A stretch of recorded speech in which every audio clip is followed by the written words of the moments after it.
water, earth, fire, air. Long ago, the four nations lived together in harmony. Then, everything changed when the Fire Nation attacked. Only the Avatar, master of all four elements, could stop them. But when the world needed him most, he vanished. 100 years passed and my brother and I discovered the new Avatar, an airbender named Aang. And although his airbending skills are great, he has a lot to learn before he's ready to save anyone. But I believe Aang can save the world.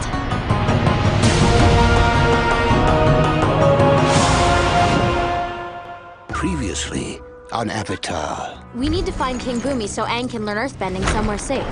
Sounds like you're headed to Omashu. I present to you the Earth Kingdom city of Oh no. I guess I need to find someone else to teach me earthbending.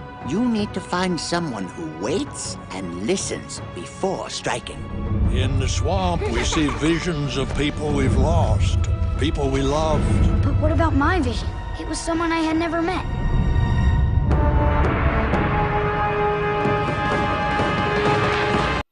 Hey everybody, welcome back to the Avatar Vlogs. This is episode 26, The Blind Bandit. So Team Avatar is continuing their quest to try and find Aang an earthbending teacher, and they come across the town of Gaoling, where they think there could be some practice with a Master Wu, who is known as the greatest earthbending teacher in the land. However, they find out very quickly that he's less interested in teaching students and more making money from his classes, so they quickly throw that idea away, but figure while they're in town, they should attend a underground wrestling arena known as Earth Rumble insert number here. And because Sokka's a bit of a fanatic, they decide to go and have a good time. While they're there, they discover one of the contestants, who's the champion, is a little girl who is blind, and she's known as the Blind Bandit. And Aang very quickly realizes that she exhibits the qualities that Boomy said earlier would make a very good earthbending teacher. And so he takes it upon himself to try and persuade her to become his teacher.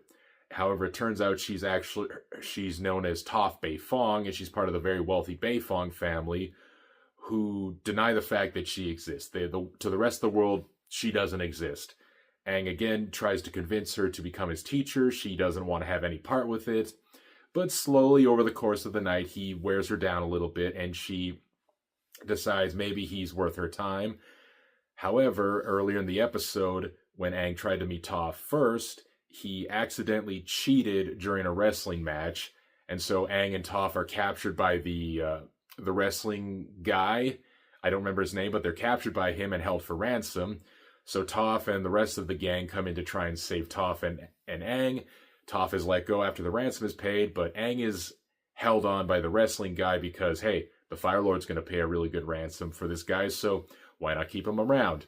So Katara and Sokka then ask Toph for help to release Aang.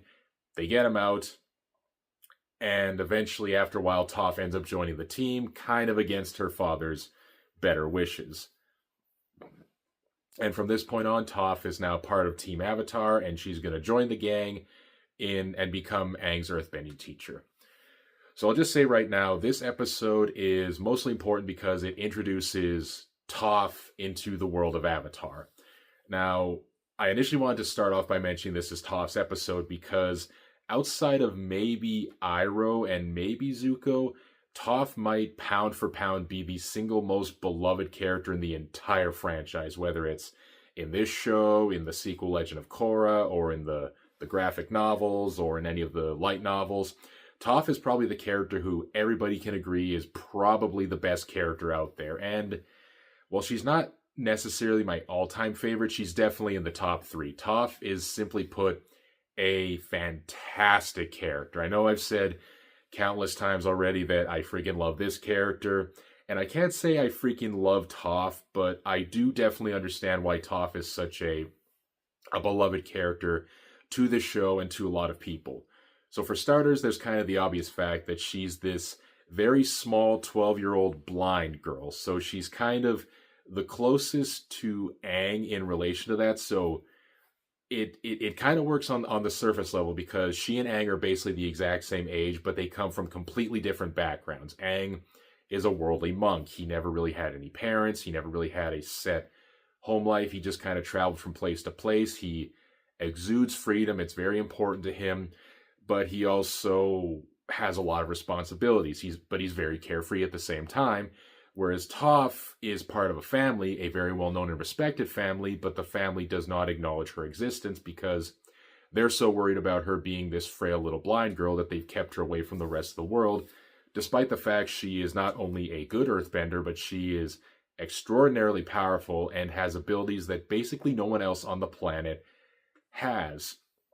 So they explain this episode that Toph is blind, but she has this major advantage in that she has kind of these daredevil style powers where she can't see, but she can sense the world around her, mostly through touch. She senses the vibrations through her feet and through her extremities into her body. And while she can't really see how things look in detail, she can see where things are, how big they are, and that's how she gets around in the world. Plus, of course, being blind, her sense of hearing is also exemplified. But one of the brilliant things about Toph is that they always do remind you that she's blind. I know that sounds a bit weird, but a lot of times whenever a character has a disability, but they have an alternative ability, you sometimes question why they even have the disability to begin with, because their alternative ability is so strong that you just say, well, what's the point of them having the disability? It's almost like it doesn't even matter. Daredevil is actually kind of a good example.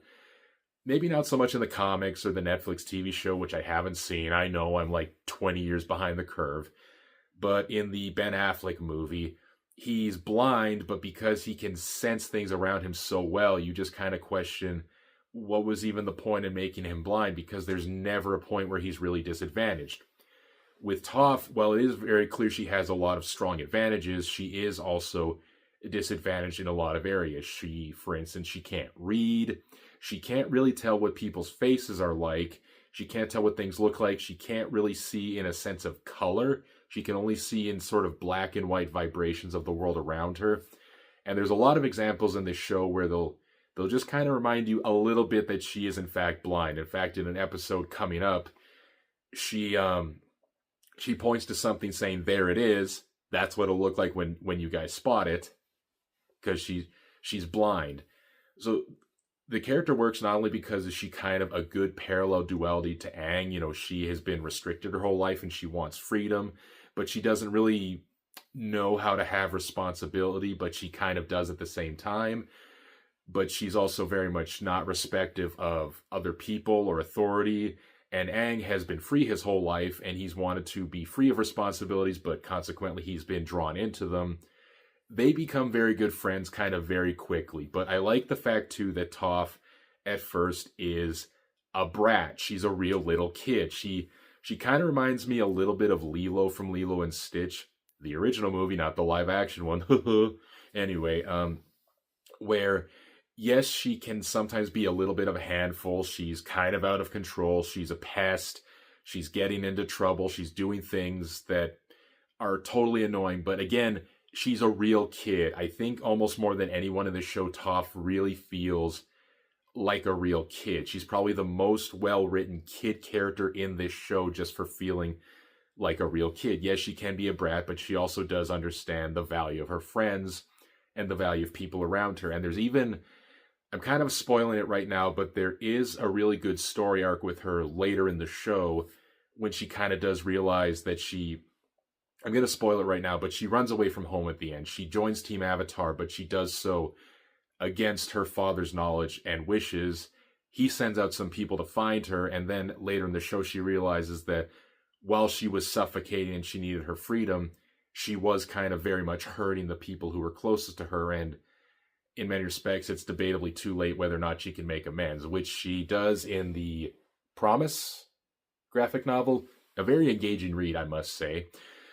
But as of this show, she basically ran away from home and she now has to deal with the repercussions, which they do address in later episodes. Now, I'll just mention now, some of you might remember back in the Fortune Teller episode, yeah, that one, how you should keep in mind a person by the name of Jessie Flower.